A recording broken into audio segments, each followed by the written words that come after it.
The Lord be with you. and with your spirit. A reading from the Holy Gospel according to Saint Matthew. Glory to you, O Lord.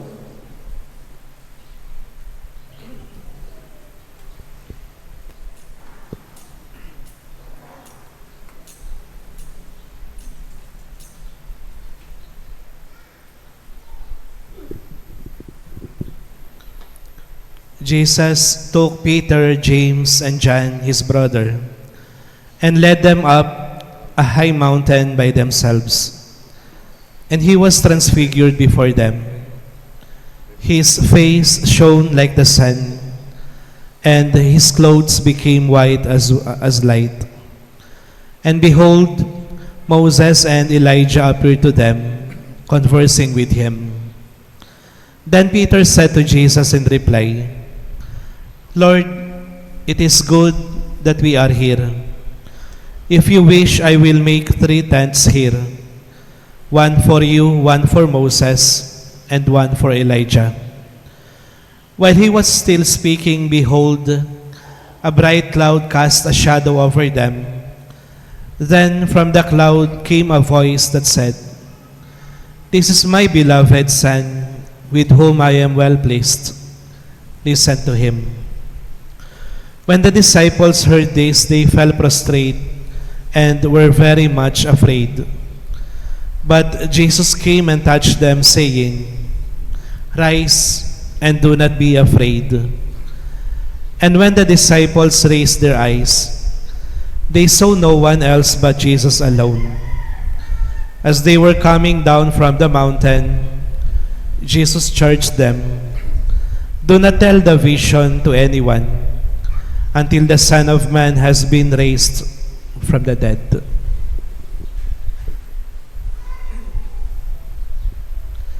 The Gospel of the Lord. Praise to you, Lord Jesus Christ.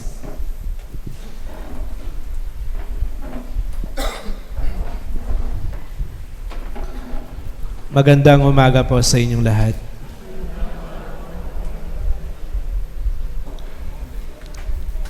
Noon pong nakaraang Lunes ay meeting naming mga pari kasama si Obispo.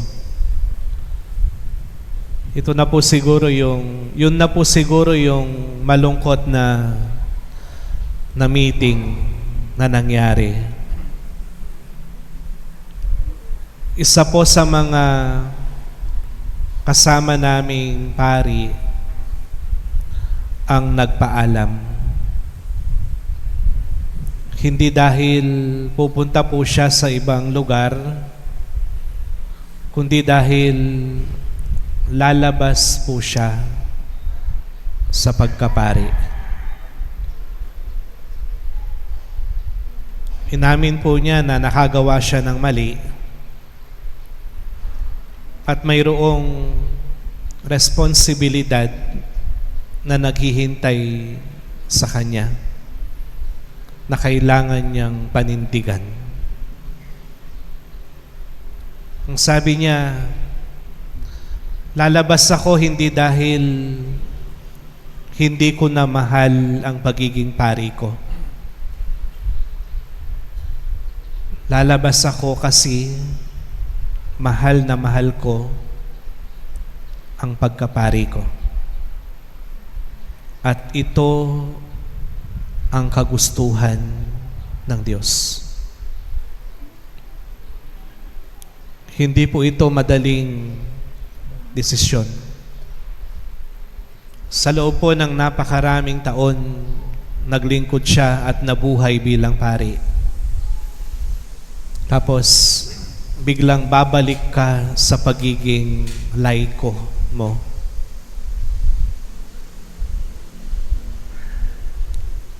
Ang naiisip ko pong aral na ibinibigay sa atin ng unang pagbasa at saka yung Ebanghelyo.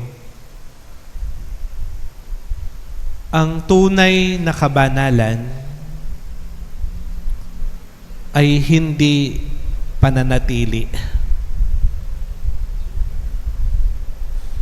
Ang pagbabago ay may kalakip na paggalaw. Sa unang pagbasa po natin, napaka-komportable ng buhay ni Abraham. Nakatira po siya sa Mesopotamia. Marami siyang alipin, maraming alagang hayop. Kasama niyang nabubuhay ang kanyang pamilya.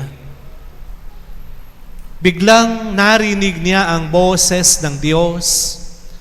Ang sabi niya, Abraham, lisanin mo ang pamilya mo, ang bansa mo, at lahat ng ari-arian mo. Pumunta ka sa Kanaan.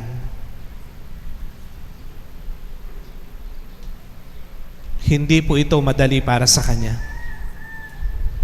Nakasanayan na niya ang buhay doon. Pero dahil ito yung kagustuhan ng Diyos, hindi po siya nanatili. Gumalaw siya at nagpunta sa Kinaan. Sa Ebanghelyo po natin ngayon ay ang Transfiguration. Ang pagbabagong anyo ni Jesus. Ipinakita niya sa kanyang mga apostoles yung kaningningan niya at anyo bilang isang Diyos. Napakaganda sa paningin, kahali-halina. Kaya nga ang sabi ni Pedro sa kanya, Panginoon, manatili na lang tayo dito sa bundok. Huwag na tayong bumaba. Kasi ang alam ni Pedro, pagbaba nila sa bundok, didiretso na sila sa Jerusalem. Ang kabanalan ay hindi pananatili. Ang pagbabago ay may kalakip na paggalaw.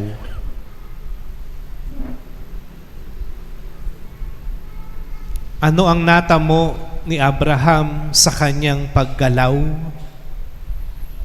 Mas dumoble pa kung ano yung meron siya dati. At yung pinapangarap nilang mag-asawa na magkaroon sila ng anak ay nagkaroon ng katuparan. Kaya nga yung pangalan niyang Abraham ay napalitan ng Abraham, ang ama ng lahat ng bansa. Si Jesus, ano po yung natamo niya sa kanyang pagbaba? Nailigtas niya ang tao. Natalo niya ang kasalanan at kamatayan.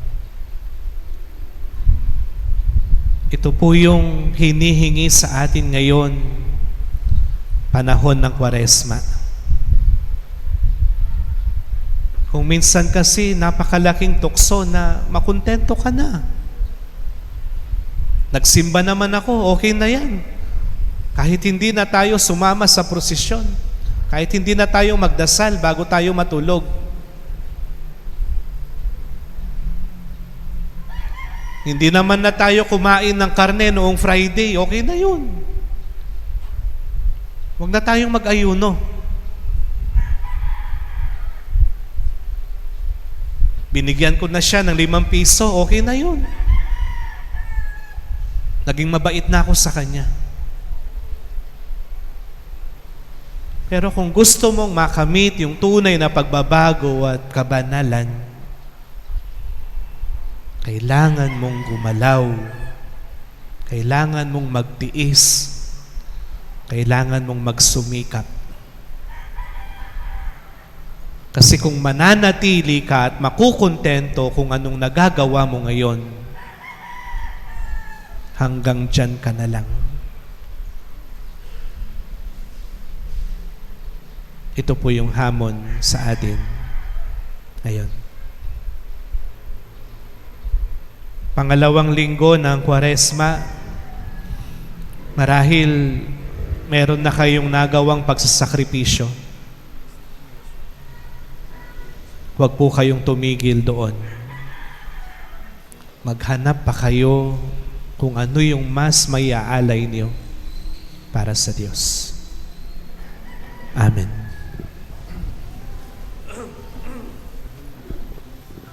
We profess our faith. I believe in God, the Father Almighty, Creator of heaven and earth, and in Jesus Christ, His only Son, our Lord, who was conceived by the Holy Spirit, born of the Virgin Mary, suffered under Pontius Pilate, was crucified, died, and was buried. He descended into hell. On the third day He rose again from the dead. He ascended into heaven and is seated at the right hand of the Father Almighty. From there He will come to judge the living and the dead. I believe in the Holy Spirit, the Holy Catholic Church, the communion of saints, the forgiveness of sins, the resurrection of the body, and the life everlasting. Amen. Sisters and brothers, from the shining cloud, the Father's voice is heard, and His Son is revealed as His beloved. May we too realize that we are God's beloved as we say, Father, hear your beloved children. Father, hear your beloved children.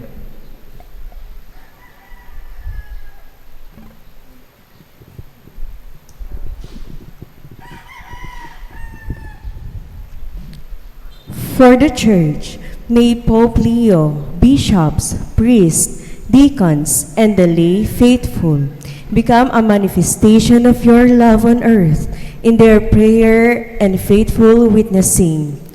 We pray. Father, hear your beloved children. For all who serve in the government, may your love be manifest in their dedication and policies they make and implement. We pray. Father, hear your beloved children. For our youth, help them strive to become who you want them to be, the hope of our family and of our country. We pray. Father, hear your beloved children. For the catechumens, may they be firm in their resolve to renounce sins, so as to be reborn at the font of life and salvation on Easter. We pray. Father, hear your beloved children. For us gathered today who are undergoing great difficulties, may we find purpose through the love and life of people around us. We pray. Father, hear your beloved children. For our departed loved ones, may they behold the beauty of the transfigured Lord in heaven for all eternity. We pray. Father, hear your beloved children. Let us pray for the urgent concerns of our community and our personal intentions.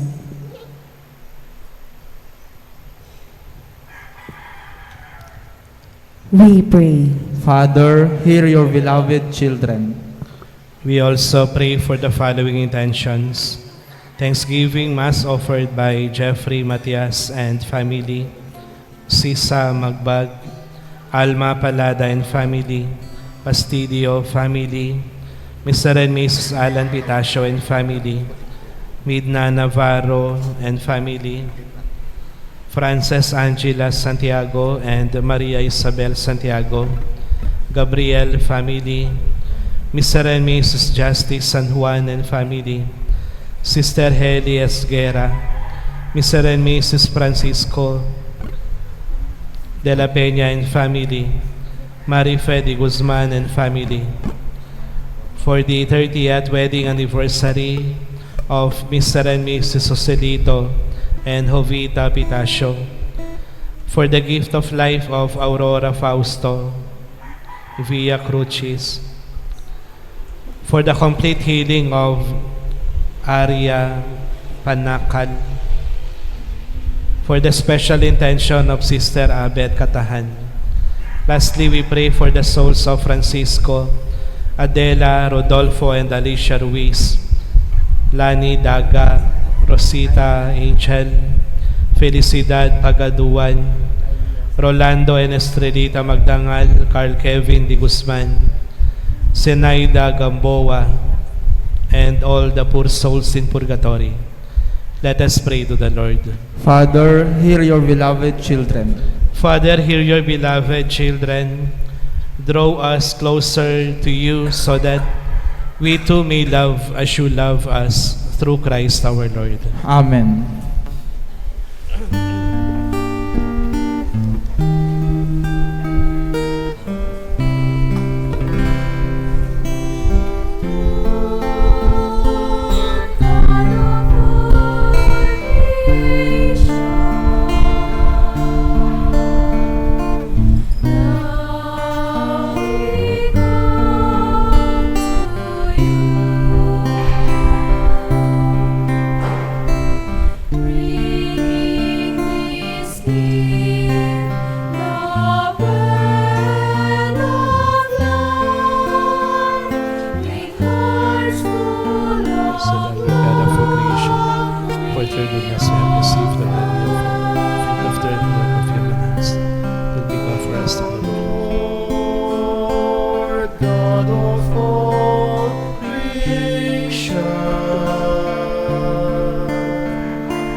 Pray, brethren, that my sacrifice and yours may be acceptable to God, the Almighty Father. May the Lord accept the sacrifice at your hands for the praise and glory of His name, for our good and the good of all His holy church. May this sacrifice, O Lord, we pray, cleanse us of our faults and sanctify your faithful in body and mind, for the celebration of the Paschal festivities, through Christ our Lord. Amen. The Lord be with you. And with your spirit, Lift up your hearts. we lift them up to the Lord. Let us give thanks to the Lord our God. It is right and just. It is truly right and just, our duty and our salvation, always and everywhere to give you thanks, Lord, Holy Father, Almighty and Eternal God. For after He had told the disciples of His coming death, on the holy mountain He manifested to them His glory, to show, even by the testimony of the law and the prophets, that the passion leads to the glory of the resurrection. And so with the powers of heaven we worship you constantly on earth, and before your majesty without end we acclaim.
You are indeed holy, O Lord, the fount of all holiness.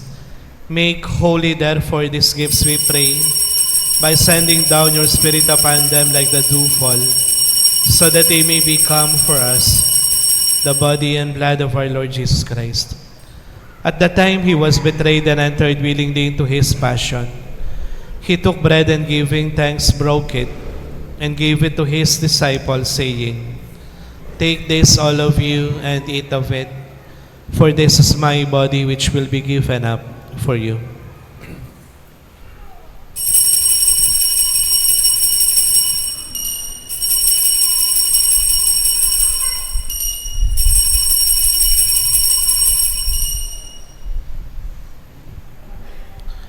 In a similar way, when supper was ended, he took the chalice and once more giving thanks, he gave it to his disciples, saying, "Take this, all of you, and drink from it, for this is the chalice of my blood, the blood of the new and eternal covenant, which will be poured out for you and for many for the forgiveness of sins. Do this in memory of me."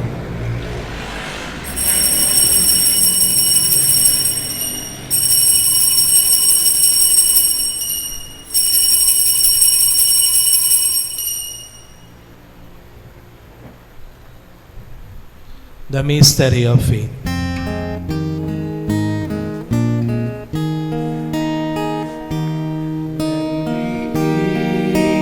This bread and drink in His cup, we proclaim your death, O Lord, until you come again. Therefore, as we celebrate the memorial of His death and resurrection, we offer you, Lord, the bread of life and the chalice of salvation, giving thanks that you have held us worthy to be in your presence and minister to you. Humbly we pray that partaking of the body and blood of Christ, we may be gathered into one by the Holy Spirit. Lord, remember your church spread throughout the world and bring her to the fullness of charity, together with Leo, our Pope, Roberto, our Bishop, and all the clergy. Remember also our brothers and sisters who have fallen asleep in the hope of the resurrection, and all who have died in your mercy. Welcome them into the light of your face. Have mercy on us all, we pray, that with the Blessed Virgin Mary, Mother of God, Saint Joseph, her spouse, with the blessed apostles and all the saints who have pleased you throughout the ages, we may merit to be co-heirs to eternal life, and may praise and glorify you through your Son, Jesus Christ. Through him and with him and in him, O God, Almighty Father, in the unity of the Holy Spirit, all glory and honor is yours forever and ever.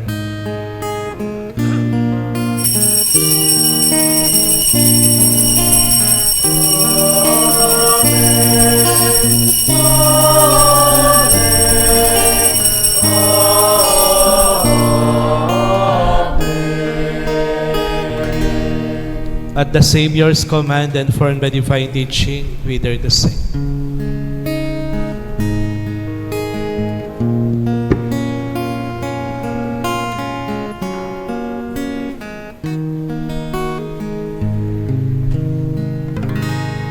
Our Father, who art in heaven, hallowed be thy name. Thy kingdom come, thy will be done, on earth as it is in heaven. Give us this day our daily bread, and forgive us our trespasses, as we forgive those who trespass against us. And lead us not into temptation,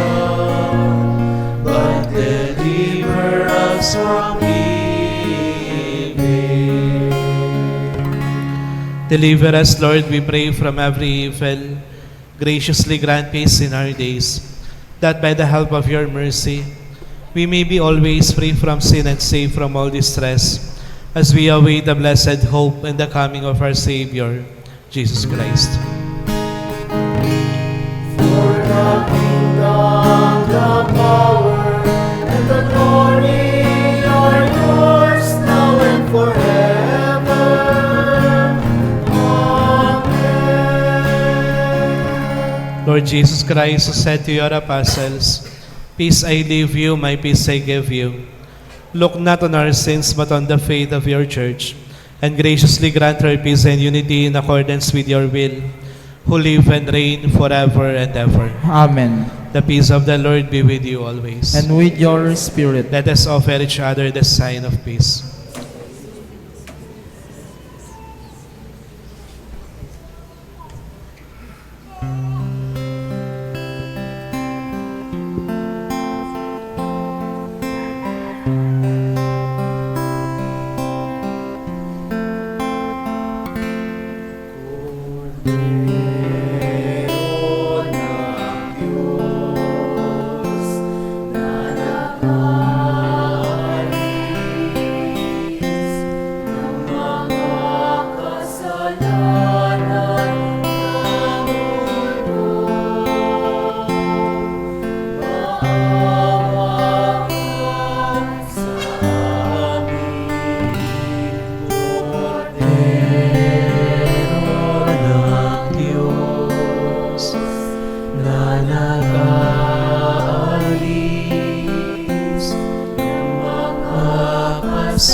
Behold the Lamb of God.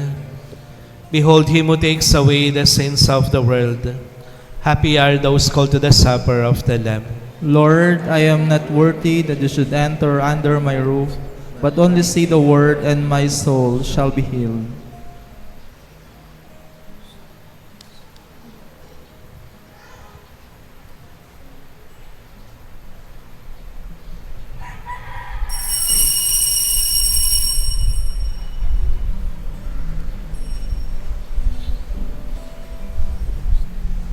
May English Tagalog 1 and 3. 1 and 3. 1 and 3.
Sumilang ang liwanag ng mga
Meron po tayong second collection para sa ating seminarista. Maraming salamat po.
All stand. Let us pray. As we receive these glorious mysteries, we make thanksgiving to you, O Lord, for allowing us while still on earth to be partakers even now of the things of heaven. Grant this through Christ our Lord. Amen. Please be seated. Lahat po ng mga magdiriwang ng kanilang kaarawan at anibersaryo ngayong buwan ng Marso, pumunta po kayo dito para mabasbasan.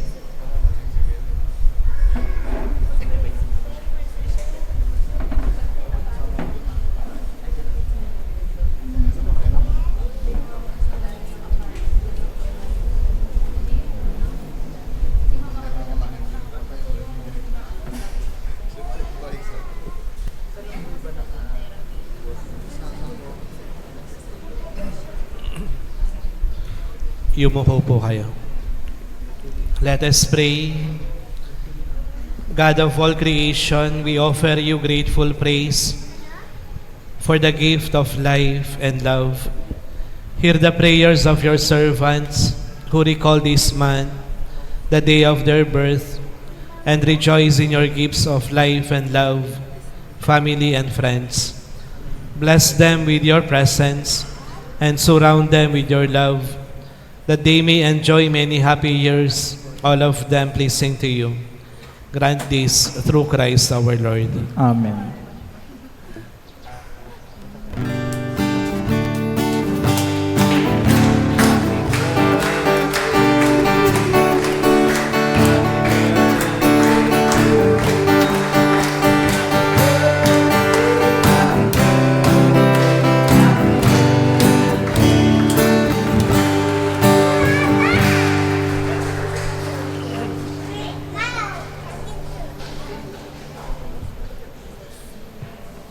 Sa ngalan po ng ating Parish Pastoral Council, malugod po nating binabati ang kapatid po nating si Brother Joshua de Guzman. Sa kanya pong pagpasa ng board exam bilang isang master plumber, isa po siyang miyembro ng choir, ng LECOM, pati po ng Barangay Pastoral Council ng Barangay Kapanakyan. Congratulations. Yes.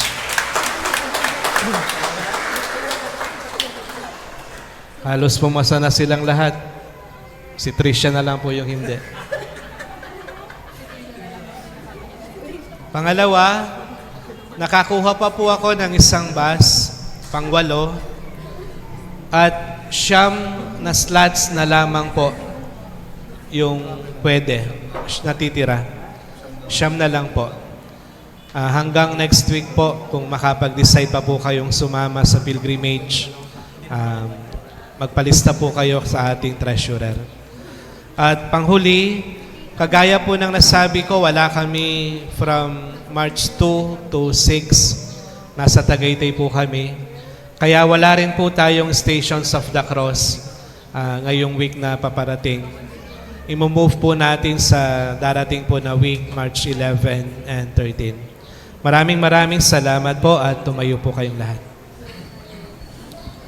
The Lord be with you. And with your spirit. May Almighty God bless you and your families. In the name of the Father, and of the Son, and of the Holy Spirit. Amen. Go forth, the Mass is ended. Thanks be to God.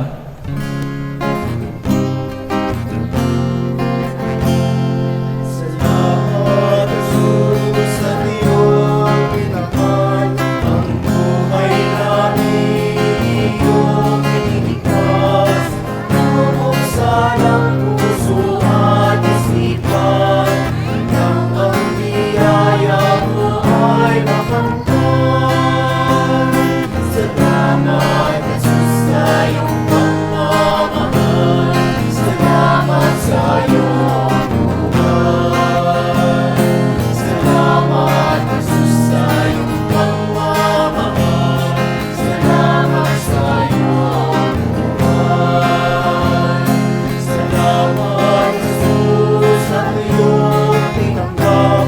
Ang buhay namin iyong iniligtas. Bubuksan ang puso at isipan, nang ang biyaya mo ay makamtan. Salamat, Jesus, sa iyong pagmamahal. Salamat sa iyong buhay. Salamat, Jesus,